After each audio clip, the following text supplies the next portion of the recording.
Ay, hindi, tama, ito lang. Parang mga kondis lang. Hindi, oh. Parang ganun. Nakakailang months na kayo? Ay, kasi si Kuya Palik pa lang eh.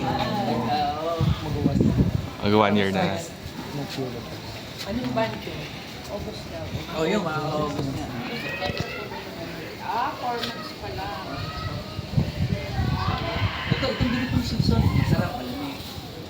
Pero sinasabi nung marami, dami reason of this season is river.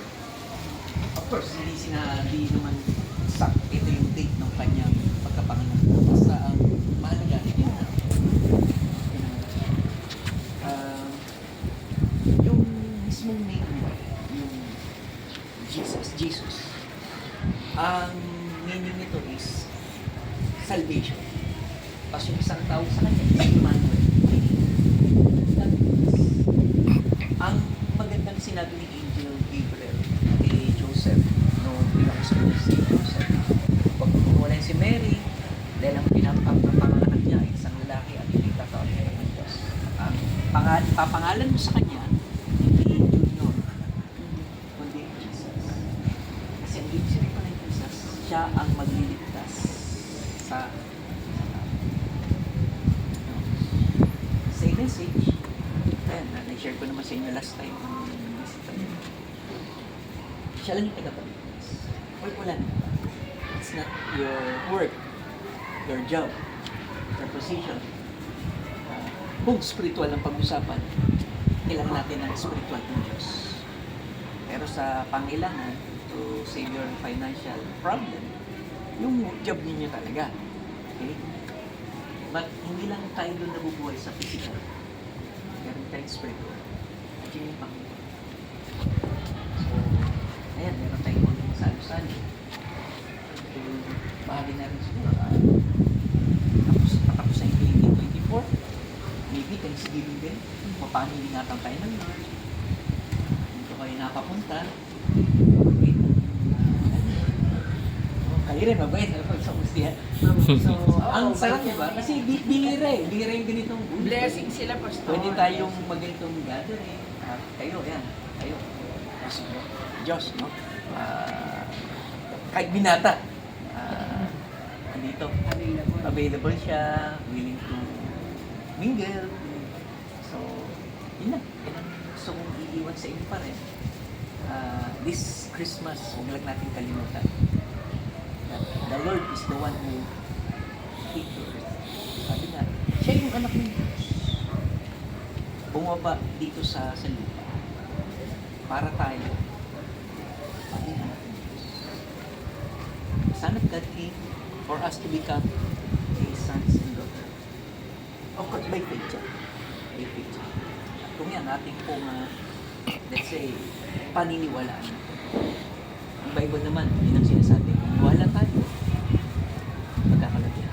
Itong paniniwala, meron tayong tawag na knowledge. No? Yung faith knowledge lang is parang, yeah, may Diyos naman talaga, nandiyan lang yan, yan yun. Tapos meron din tayong tinatawag na temporal faith. Itong temporal faith, ito yun naman yung pandemic. Lang tayo parang Lord, o kaya si Pepito, naku, tatamaan natin ano namin.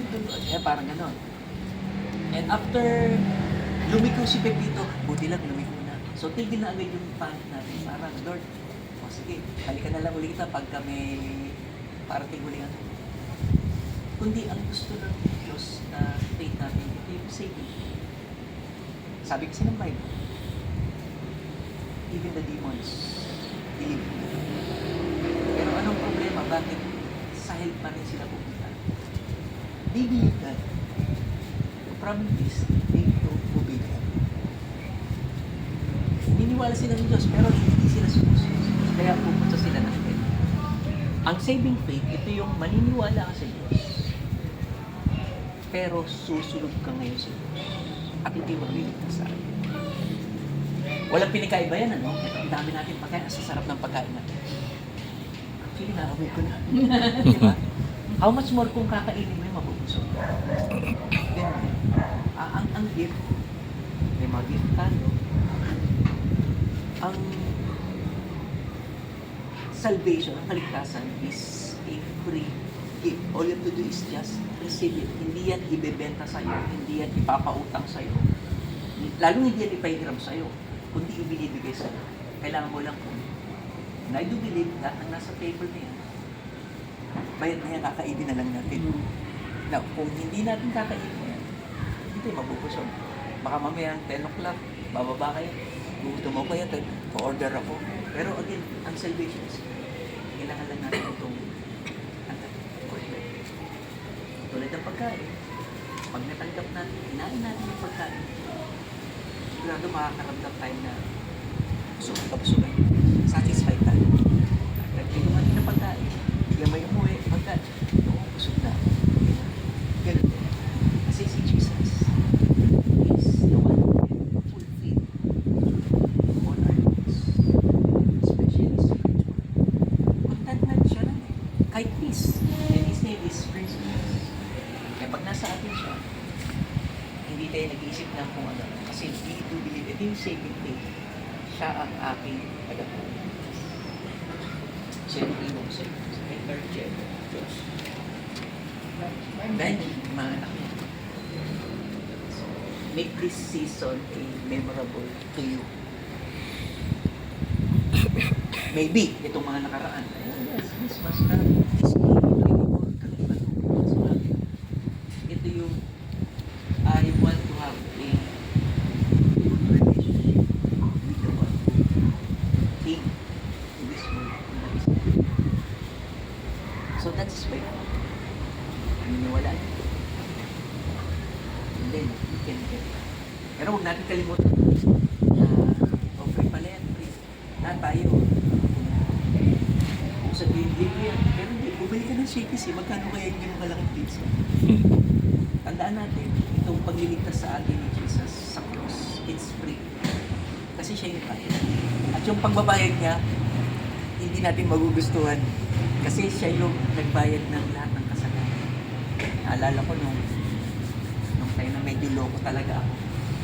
Pag may nahuli sa amin magnanakaw, nakikibugbog talaga kami. At hindi ka talaga maawa sa magnanakaw. Kahit saan mo tamaan, hindi ka maawa. Kasi tingin mo, magnanakaw yan, nagnanakaw. Sabi ko na, hinahuli lang. Kaya bago kunin ng mga pulis, bugbog sarap. And that's naranasan na kami. Kaya parang, kaya pala siya bugbog sarap. Kasi kasalanan natin. Supposed to be sa atin. Sa kanya. Kaya hindi yung, bayad na yan ha. Kasi biniyaran ko, mahal ka, binayad ko. Pero again, it's free kasi regalo ko sa inyo yan. Parang ganun. Itong salvation is, huwag lang natin kalimutan na, libre pa rin. Hindi ibabalyo na. Iti-treasure na. By obeying Him, talking to Him, meron kami ito. Itong Bible na pamibigyan namin is New Testament na. Ito yung pinakabagong version. Tawag nilang Pinay version, Taglish. Taglish yan, Pinay version yan. Actually, pang ano siya, next June eh. Kasi just, may Jenny just siya pag binasa niyan. Ma-appreciate niyan. Tapos, of course, siya pray tayo. You can talk to God directly. And we do believe ang Diyos makikinig naman. Oo naman, pati yung wife niya. Hindi, pagdating, para hindi sila mag-aaway. Tig-isa sila. Ay, sa anak. Oh, yes. Oo. Ayan. Para hindi kayo, meron kayo sa isa. Sana itong pinresent ko sa inyo in a very short period of time. Yes. Pag-isipan nyo. Kasi hindi ko rin naman i-page. But this is the true message of Christmas. Marito ang Panginoon para iligtas tayo. Ang magpaligtas, maliligtas.